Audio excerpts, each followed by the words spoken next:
Esto es uno de los versículos que, como le comentaba en la introducción de nuestro estudio, convirtió al monje Martín Lutero y trastornó, hermanos, por completo lo que era la Iglesia Católica.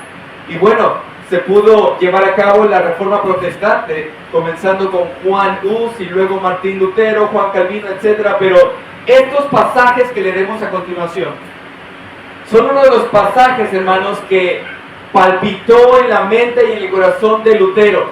Recuerda que en aquel entonces la Iglesia Católica vendía lo que le llaman las indulgencias. Ellos, a través de un precio, cobraban la salvación de sus adeptos y hacía lógicamente lucro con lo que era la escritura y la salvación. Pero Lutero, a través de Romanos 1:17, leyendo: más el justo por la fe vivirá, pudo darse cuenta, hermanos, que la salvación es por gracia, que la salvación es por fe, que la salvación es gratuita. Bueno, dice el versículo 14: a griegos y a no griegos, a sabios y a no sabios, ¿qué dice? Soy deudor. Así que, en cuanto a mí, pronto estoy a anunciaros el Evangelio también a vosotros que estáis en Roma. Recuerda que Pablo no había llegado a Roma, Pablo no conocía a los cristianos de Roma. Esta carta la escribe en el segundo viaje misionero antes de partir a Roma. Versículo siguiente: así que, versículo 16, porque no me avergüenzo de qué, del Evangelio, porque es poder de Dios para salvación a todo aquel que cree, al judío primeramente y también al griego, porque en el Evangelio la justicia de Dios se revela por fe y para fe, como está escrito: mas el justo por la fe vivirá. Hermanos, este pasaje solamente, o este párrafo de la carta tiene 3 puntos el día de hoy. Número 1, el Evangelio se predica. Número 2, el punto es: el Evangelio no avergüenza. Y número 3, el tercer punto lo titulamos: en el Evangelio yace la justicia de Dios. Hermanos, comenzamos con el punto número 1. El Evangelio se predica. Recuerda que Pablo está diciendo a griegos y a no griegos, a sabios y a no sabios, soy deudor. La pregunta es: ¿por qué Pablo es deudor? Ya dijimos, y por lo que entendemos del libro de los Hechos, Pablo no había pasado a romanos, no había pasado a la iglesia de Roma. Entonces, ¿de qué era deudor? ¿Qué le habían dado los romanos a Pablo? Que Pablo tenía una deuda con ellos. Hermanos, ¿por qué Pablo ha recibido también el Evangelio? Él se siente deudor. Él ha sido salvo, él ha creído y él ha sido redimido, y por esta causa, entonces Pablo es deudor. ¿Deudor de quién? No de los romanos intrínsecamente, sino de Dios. ¿Quién es el que le dio el Evangelio a Pablo? El que lo recibió de Dios fue Pablo. Pablo ha sido salvo, ha creído y ha sido redimido, y por esta causa Pablo dice: soy deudor. Hermano, ¿tú también eres redimido? Tú también eres creyente, eres salvo por gracia, has sido justificado a través del Evangelio. ¿Qué crees? Eso te hace un deudor. ¿Sí está conmigo? Si no has creído, hermano, mírame aquí, si nunca has creído en el Evangelio, tienes todo el derecho de no ser deudor de nadie, de tapar tu boca y no hablarle a nadie del Evangelio. Pero si por el contrario, usted ha recibido el Evangelio, es creyente, su vida ha sido transformada, ahora es justificado por la fe, usted es deudor. Tiene una deuda tan grande como yo. ¿Sí está conmigo? Tienes una deuda tan grande que nunca la podrás pagar, ni en esta vida ni en la venidera. ¿Te sientes en deuda, hermano? Porque ese es el sentir de Pablo.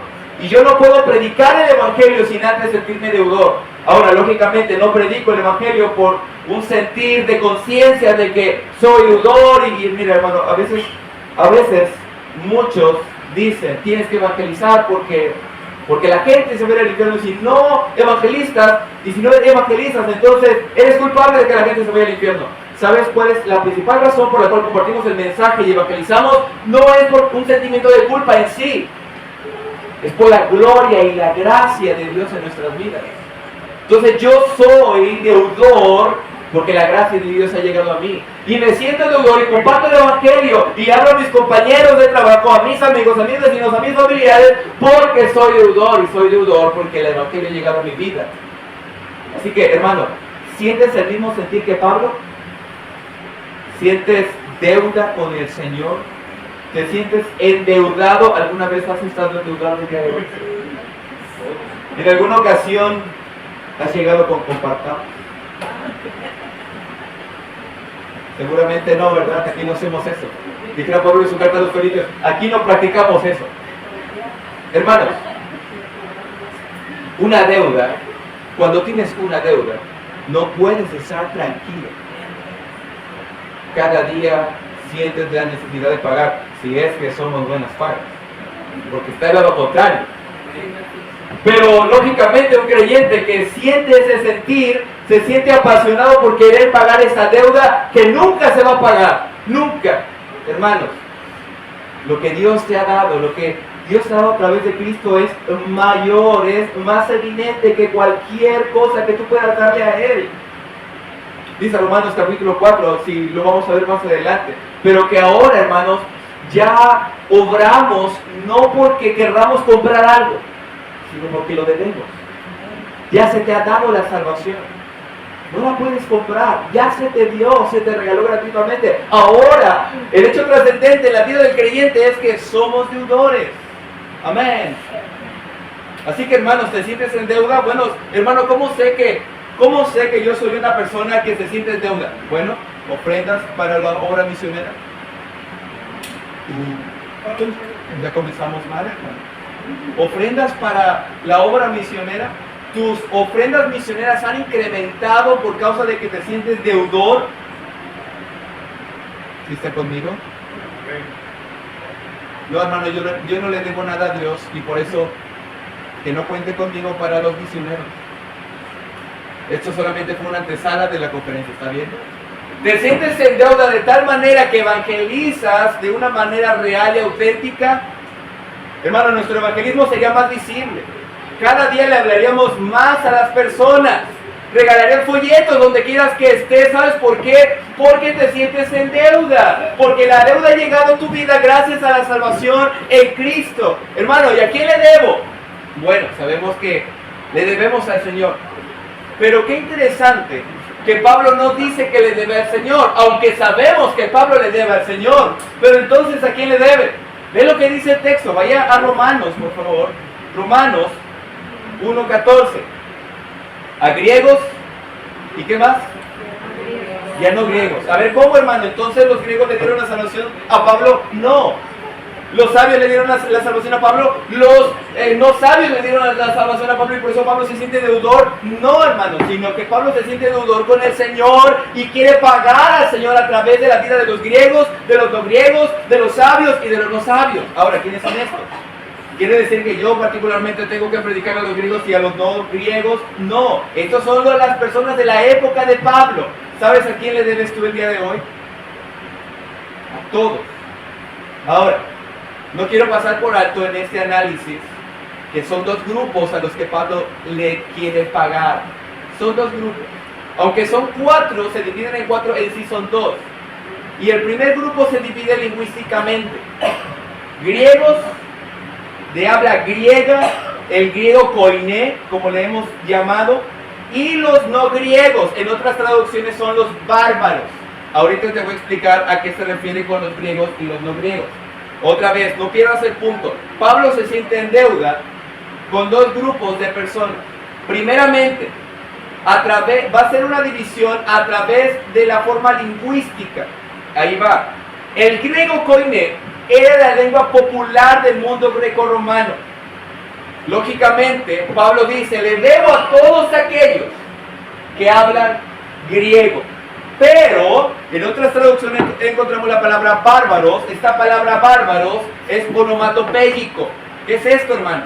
Bueno, en la primaria nos enseñaban que cuando tú hacías una pronunciación con tu boca, como pum, pa, sas, ¿sabes cómo nos reímos? ¿Sabes cuál es la onomatopeya para reírse? Ja, ja, ja, ja. ¿Sabes de dónde viene la palabra trabalenguas? ¿Sabes de dónde viene la palabra tartamudo? Bueno, son palabras onomatopéyicas. De la misma manera, la palabra bárbaro es porque los griegos, en aquel entonces, cuando escuchaban hablar a alguien que no era de su propia lengua, al ellos escuchar la lengua de los no nativos, ellos escuchaban bar, bar, bar, bar, bar, bar. Entonces les pusieron ese seudónimo, los bárbaros. Así que Pablo se siente en deuda con los que hablan griego y con los que no hablan griego. Por eso dice, a griegos y a no griegos. Otras traducciones como la NBI, la TLA, la traducción del lenguaje actual, o la traducción del Nuevo Mundo, que bueno, esa no la lea, en otras traducciones dicen, a los griegos y a los bárbaros. Soy deudor. Pero el segundo grupo consta, hermanos, de conocimiento. No solamente divide a los que les debe en la lengua, sino divide a los que tienen conocimiento. Dice, a los sabios y a los no sabios. Recuerda que los griegos, hermanos, tenían personas que eran muy filósofos, que eran muy eruditos, y Pablo les debe a ellos. Ni siquiera los conoce. Ni siquiera conoce a todos los bárbaros, ni siquiera conoce a todos los griegos, y les debe a todos ellos. Así que, hermanos, te lo resumo de esta manera. Usted y yo no le debemos intrínsecamente a los griegos. Le debes a los que hablan español y a los que no hablan español. ¿Ya me entendió? Le debes a los que tienen un conocimiento científico y también a los que no tienen un conocimiento científico. A los analfabetas y a los doctos. Hermanos, le debes a todos. Tú y yo le debemos de predicar el Evangelio a todos. En una ocasión, un pastor vio entrar a un hombre con vestiduras de ricachón, y este pastor lo vio y no le predicó el Evangelio. El Señor se sentó y luego regresó el siguiente domingo, se sentó y luego se sentó otra vez y empezó a asistir al servicio ese hombre rico. Pero de repente alguien le preguntó al pastor, oiga, pastor, ¿y ya se le predicó el Evangelio a este hombre? Y el pastor dijo, no creo que lo necesite, al fin de cuentas es rico. Él tiene un conocimiento, se ve que es un hombre erudito, se ve que es un hombre, se ve que es una persona de eminencia, no necesita el Evangelio, está bien en su vida. Y de repente el hermano más que nadie lo reconoce fue y le habló a este hombre rico. Se sentó al lado de él y le dijo, ¿sabes a dónde vas a ir cuando mueras? ¿Sabes que Cristo murió por ti? Y en ese momento ese hombre rico comenzó a llorar, porque dijo, he venido muchas semanas a la iglesia y nadie me ha hablado acerca de cómo tener el perdón de mis pecados. ¿Qué quiere decir esto, hermano? Que de alguna manera en esta ilustración el pastor no quería hablarle al hombre rico, pero somos deudores a los ricos y a los no ricos, a los sabios y a los no sabios, a los que hablan español y a los que no hablan español, a los griegos y a los bárbaros, a los griegos y a los que no son griegos. Hermano, le debemos a todos, a tu padre, a tu madre, a tus hermanos, a tus hijos, a tus hijas, a tus vecinos, tus tías, compañeros, a los de la escuela, a los del trabajo, al que te cae mal, al que te bendice, al que te maldice, al que te ultraja, al que te roba y al que te hurta. Soy deudor de todos. Amén. Escuche esto, hermano. Si el Evangelio, escucha, es el único mensaje que ofrece vida eterna, ¿por qué entonces estoy inactivo? Hermano, es que necesitamos un día para evangelizar. ¿Sabes, hermano? Está bien un día de evangelismo. Pero realmente cuando tú tienes un corazón dispuesto y un corazón deudor, evangelizas en donde quieras. No necesitas un día de evangelismo. Ahora, que está bien tener un día de evangelismo, tampoco lo negamos. Y yo soy una de las personas que piensa que si tienes un día de evangelismo, entonces tú mismo te adaptas y te forjas y te obligas a evangelizar. De alguna manera es bueno, pero no pienses que porque no tenemos un día de evangelismo, entonces no evangelizamos. Déjame decirte que el evangelismo en la iglesia neotestamentaria no se ve solamente casa por casa. Se ve en casas, se ve con amistades, se ve llegando Felipe con Andrés diciéndole, mira, encontré al Cristo. Amén.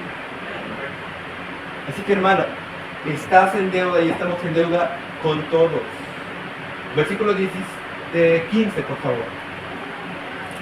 Dice el versículo, así que en cuanto a mí, pronto estoy en anunciar el Evangelio. ¿En dónde? Porque el Evangelio se predica Proclama el Evangelio, predica el Evangelio, hermano. Pronto estoy a predicar el Evangelio en Roma. Oye, Pablo, pero ya vi una iglesia en Roma. No me importa, quiero ir a Roma, quiero proclamar, predicar, evangelizar pronto. Hermano, ¿tomas esto de la deuda en serio? De tal manera que lo haces pronto. Buenas noches. ¿Saben quiénes son los buenos pagadores o los que pagan bien? Cuando tienes una deuda, ¿sabes quiénes son los que pagan bien? Los que lo hacen pronto. Número 2, hermano. Vea el versículo 16. Romanos 1, 16. Porque no me avergüenzo del Evangelio. Hasta aquí. El segundo punto lo hemos titulado: el Evangelio no avergüenza. La pregunta es, ¿qué es la vergüenza? La vergüenza, hermanos, según la Real Academia Española, es la turbación del ánimo, que suele encender el color del rostro, ocasionada por alguna falta cometida o por alguna acción deshonrosa, humillante, propia o ajena. Es decir, Pablo dice, no me avergüenzo, es decir, no tengo por qué encender mi rostro, no tengo por qué sentirme mal por una falta que he cometido, no me avergüenzo del Evangelio. Pero tengo una pregunta. ¿Por qué Pablo se debería sentir avergonzado? ¿Por qué Pablo, hermano, está tentado a avergonzarse del Evangelio aún mientras completaba su viaje a Roma? ¿No te habías puesto a pensar que Pablo dice, no me avergüenzo porque tenía la tentación de avergonzarse?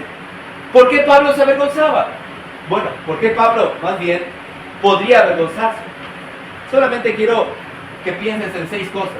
Por un lado, el Evangelio constaba, hermano, de un carpintero judío, pobre, que nació en un pesebre. Y llegabas tú a predicar el Evangelio a Roma, la élite, el gobierno nato, donde está el imperio del César, y hablas de un carpintero pobre. Pablo está siendo tentado a avergonzarse.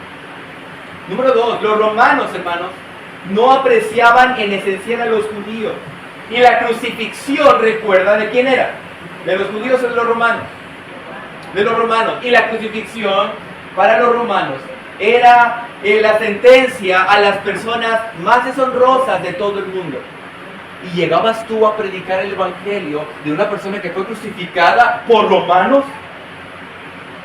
¿Por qué Pablo podía ser tentado a avergonzarse, hermano? Bueno, si sabes esto, mírame aquí. Roma era una ciudad orgullosa, era una ciudad portentosa, era una ciudad acaudalada, era la capital de una...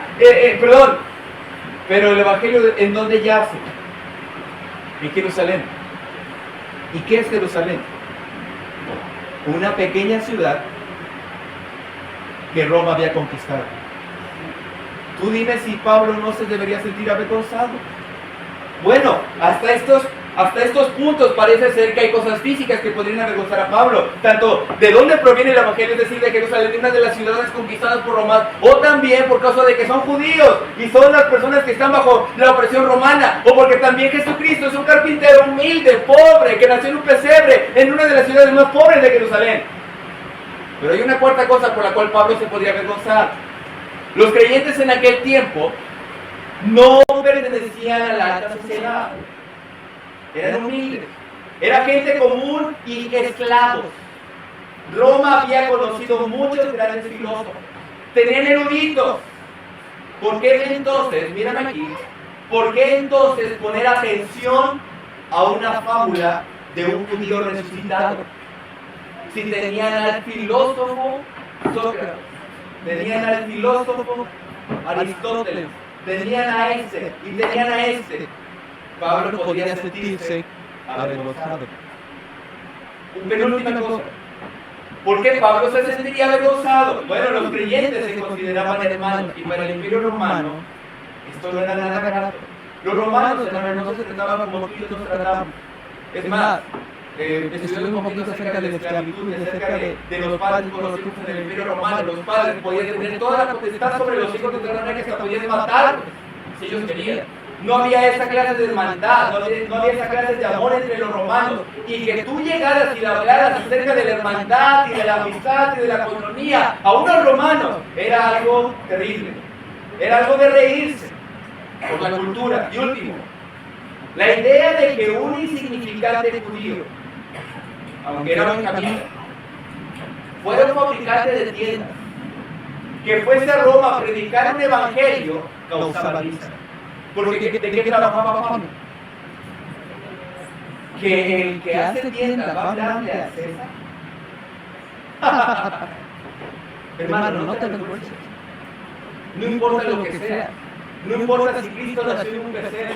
No importa, hermano, si radicó en Jerusalén la crucifixión. No importa, hermano, si la hermandad no choca con la cultura de los romanos. No importa, no te avergüences del evangelio. Ahora escucha esto.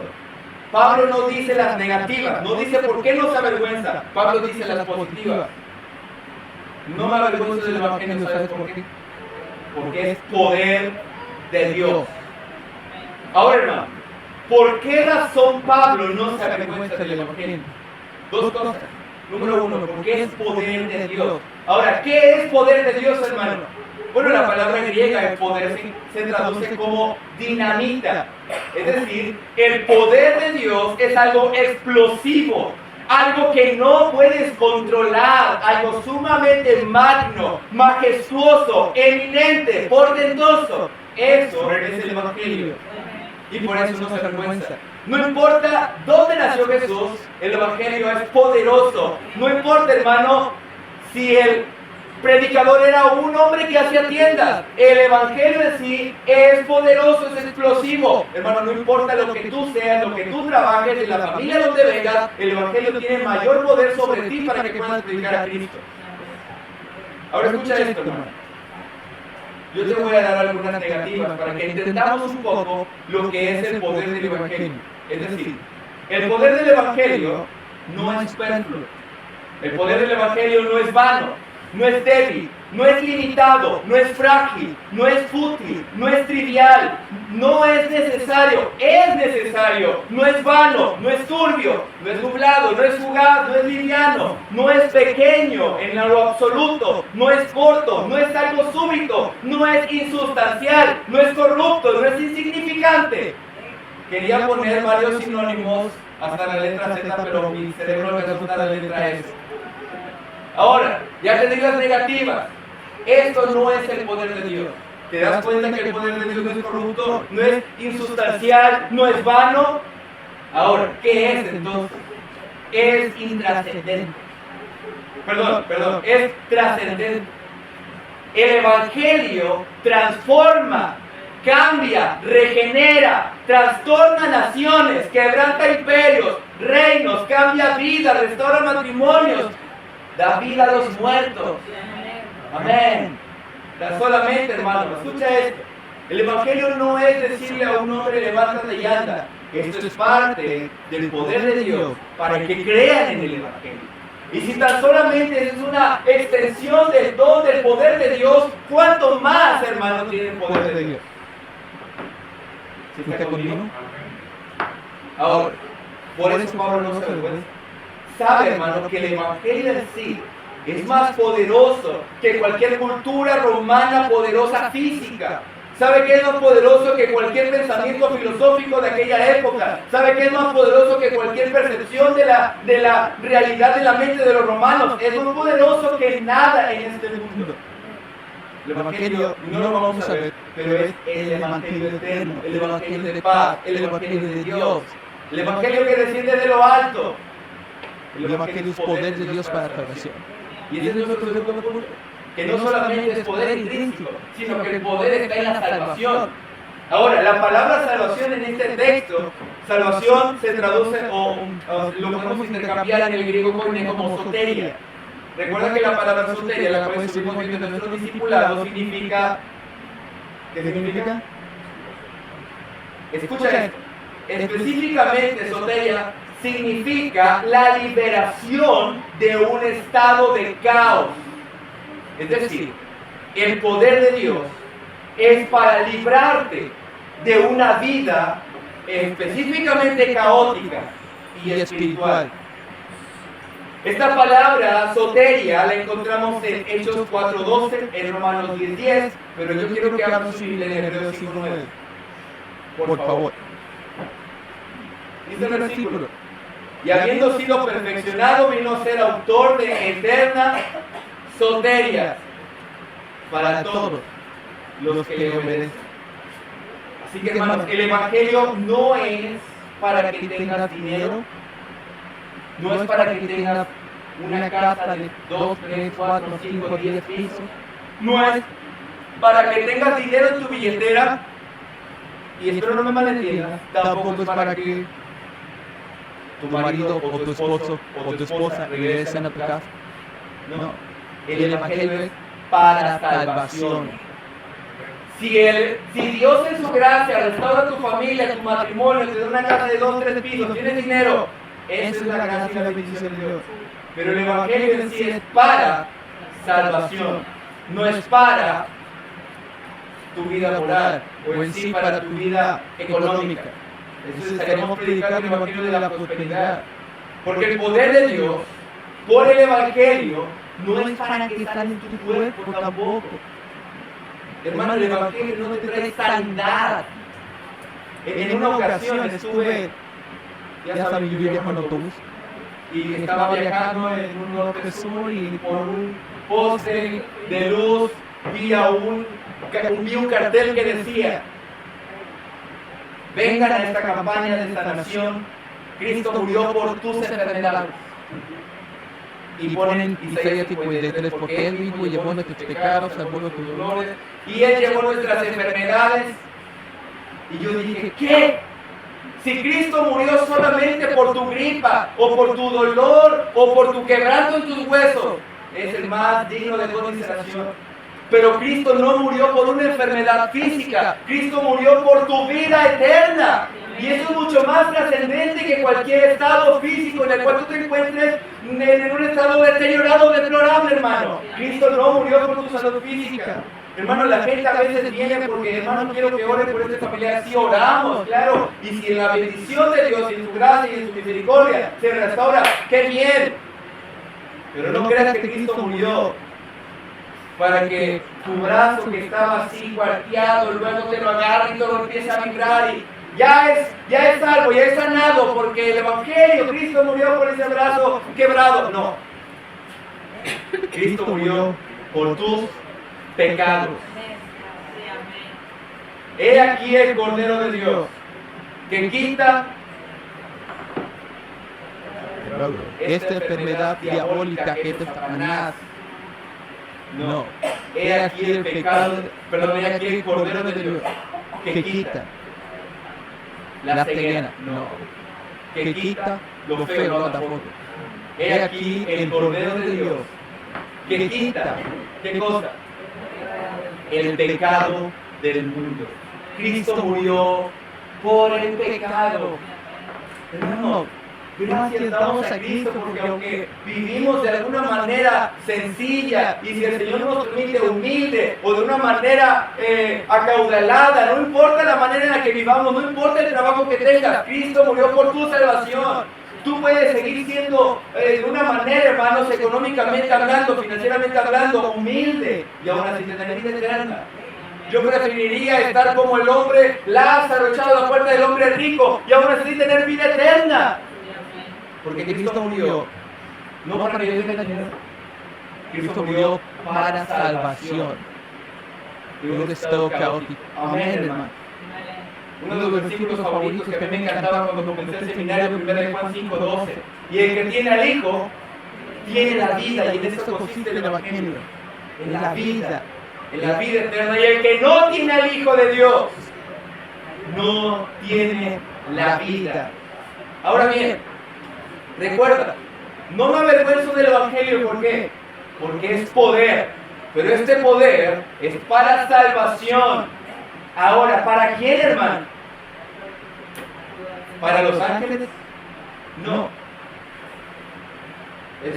Aquí algunos hermanos podrían colgarme en la horca para decir que el Evangelio solo era para los elegidos, pero me voy a remitir a los pensamientos y voy a decir que Cristo murió por aquellos que creen. El texto dice, porque el Evangelio es poder de Dios para salvación. ¿A quién? A todo aquel que cree. Es decir, el Evangelio se hace eficaz solamente para los que tienen fe. Ahora, aquí involucra, hermano, a todo el mundo, pero también involucra a unos cuantos. Escucha esto. Dice, a todo aquel que cree. La pregunta es, ¿todos creen? Te lo dejo a tu criterio.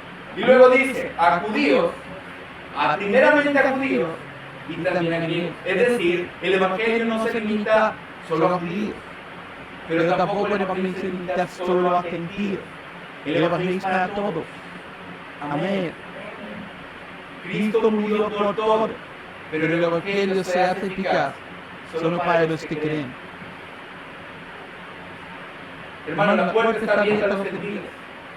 Cuando dice, y también al griego, es porque la puerta se extiende a todo el mundo, a los bárbaros, a los sabios gentiles, a los necios gentiles, a los griegos, a todo el mundo, hermano. Esta es una oportunidad maravillosa. Esa es una oportunidad para que todo aquel que cree tenga vida eterna. Así que no te avergüences del Evangelio. No importa si salías. No importa si hablan mal de ti, si hablan mal de la iglesia, si te dicen, y ahora vas todos los días a la iglesia. Gracias a Dios que me ha alcanzado. Y ahora estás ahí arreglándote para ir a la iglesia. ¿Por qué no vamos a la playa el día de hoy? Hermano, porque el poder del Evangelio me ha transformado. Me ha cambiado, me ha regenerado. Este Evangelio que trajo salvación, hermano, me ha hecho en mí una persona diferente. Así que no importa que se rían, que critiquen, que te ofendan, que te cuestionen, tú sigues creyendo. Porque el Evangelio es para que no te avergüences. ¿Por qué, hermano? Bueno, porque es poder, pero también es para el poder para la salvación, para todo el que cree. Al judío primeramente, y también al griego. Y último punto, uno de los versículos que más me gusta de la carta de los Romanos. Y hermano, escucha esto. En este versículo gira toda la carta. Este es el texto donde va a bailar Pablo. Este es el texto, hermano, con el cual se desprende toda la teología de Pablo. Y si se te hace un poco complicado este versículo, déjame decirte que toda la carta trata de esto, la justicia de Dios. Dice el texto, porque en el Evangelio la justicia de Dios se revela por fe y para fe, como está escrito a través de Habacuc, mas el justo por la fe vivirá. Así que, ¿qué es esto, hermano? De que en el Evangelio yace la justicia de Dios.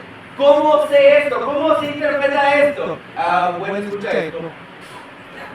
La justicia revelada por la fe se ve en el Evangelio.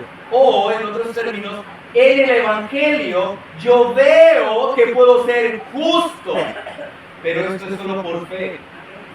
Cuando Pablo está diciendo, porque en el Evangelio la justicia de Dios se revela, es decir, se te aclara, la puedes observar, analizar, ver, por fe. Yo sé que soy justo, porque veo el Evangelio. ¿Cómo es esto? Parafraseando el texto, Pablo dice, por fe podrás ver la justicia que Dios te da en el Evangelio. Esto es parafraseado. Ahora escucha esto. Si yo no soy justo, es porque no conozco el Evangelio. Otra vez, si yo no soy justo, hermano, mírame aquí, es porque no conozco el Evangelio. Y si no conozco el Evangelio, es porque no tengo fe. Todas las personas que saben que no son justas delante de Dios es porque no creen en el Evangelio. Todo hombre salvo sabe que Dios te justifica en el Evangelio. No hay otra manera de justificar. No hay otra. Solo a través del Evangelio. Y hermano, tú y yo sabemos qué significa el Evangelio. Buenas noticias. ¿Buenas noticias de qué, hermano? De que yo estaba perdido, era un pecador empedernido, iba rumbo a condenación. Pero Cristo murió por mí. Él es mi sustituto, la propiciación de mis pecados. Y esa es la buena noticia. Ahora, a través de esa noticia, yo sé que soy justo delante de Dios. Ahí está nuestra salvación. Por eso te reitero, todo hombre salvo sabe que Dios te justifica en el Evangelio. No te justifica en tus obras, no te justifica en tu dinero, en tu religiosidad, en tu iglesia, en tu doctrina, te justifica en el Evangelio.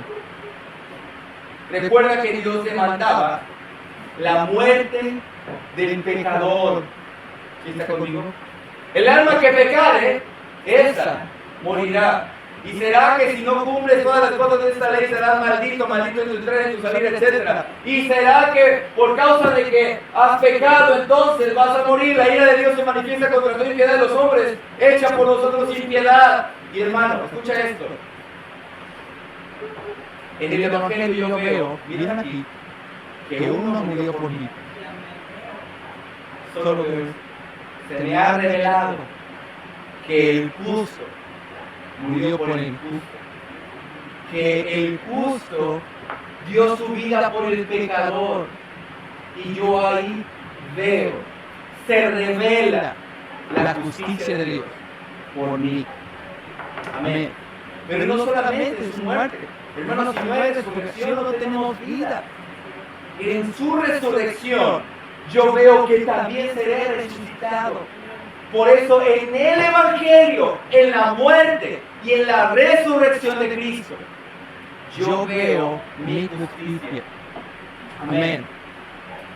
Cristo, hermano, el justo resucitó.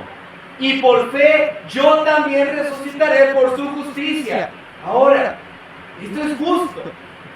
Es justo, hermano, porque ahora en Cristo yo tengo la justificación. Y sigue siendo justicia. Era imposible que la muerte retuviera a Cristo. ¿Sabe por qué? Porque era justo. La muerte hubiera retenido a Cristo. La muerte hubiera gozado en la muerte de Jesús si Él hubiera sido pecador. Es más, sería injusto que Cristo resucitara siendo un pecador. Pero Cristo resucitó por causa de que no era pecador. Y es justicia. Y en esa justicia yo me gozo. Ahora, hermano, escucha esto. Esta primera parte de este versículo dice: porque en el Evangelio la justicia de Dios se revela por fe. Es decir, tú serás justo porque ves en el Evangelio la justicia de Dios. Espero que me estés entendiendo. Pero hay una segunda parte. Se revela por fe su justicia. ¿Y qué dice? Para fe. ¿Qué significa esto? ¿No es lo mismo? No. Cuando Pablo está diciendo que se revela por fe y para fe, está diciendo lo siguiente: debes vivir cada día confiando en Dios, porque la justicia es para que andes en ella, para que andes en la fe, para que te conduzcas en el Evangelio, para que tu justicia se vea reflejada a través de tu forma de vivir. Hermano, un justo no puede decir que no debe vivir por fe. Un justo va a decir: yo vivo para la fe, yo vivo para el Evangelio. No existe tal cosa, como lo he dicho antes, del Evangelio donde tú crees que Jesús es tu Señor, pero no tu Salvador. No, Cristo es tu Señor y por eso andas subordinado en Cristo. Ahora andas como un esclavo de Cristo, porque vives para fe. Si no has conocido el Evangelio por fe, es muy probable que no andes caminando en fe. Y toda nuestra vida sea una vida de impiedad, sea una vida de carnalidad, sea una vida de mundanalidad, porque no vive para la fe y para el Evangelio, para la justicia. ¿Sí está conmigo? Y luego termina diciendo, y esto es con la conclusión, Pablo va a citar a Habacuc y dice: mas el justo, como está escrito, mas el justo por la fe vivirá. Y aquí lógicamente se desprende: por causa de la fe vas a vivir y para la fe vas a vivir. ¿Sabes, hermano? Tú y yo vivimos por causa de la fe. Por causa de la fe y del Evangelio. No vive por causa de la fe en la iglesia. Tú no caminas en Cristo porque la iglesia te lo pide. Tú caminas en Cristo porque Cristo te ha justificado en el Evangelio. Y para que andes en el Evangelio. Y sobre esto, hermano, se mueve todo nuestro libro. La justicia de Dios. Sobre la justicia de Dios que es en el Evangelio. Termino. Recuerda que esta carta, no pierdas de vista, es soteriológica, es teológica y es evangelística. Y este es el centro del mensaje de la carta. Y en este pasaje debes vivir, en este pasaje vives, en este pasaje debes andar, en este pasaje debes estar, debes permanecer, debes gozarte y debes esperar. Mas el justo, por la fe, parafraseado, podrás vivir, podrás tener vida.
Hermanos,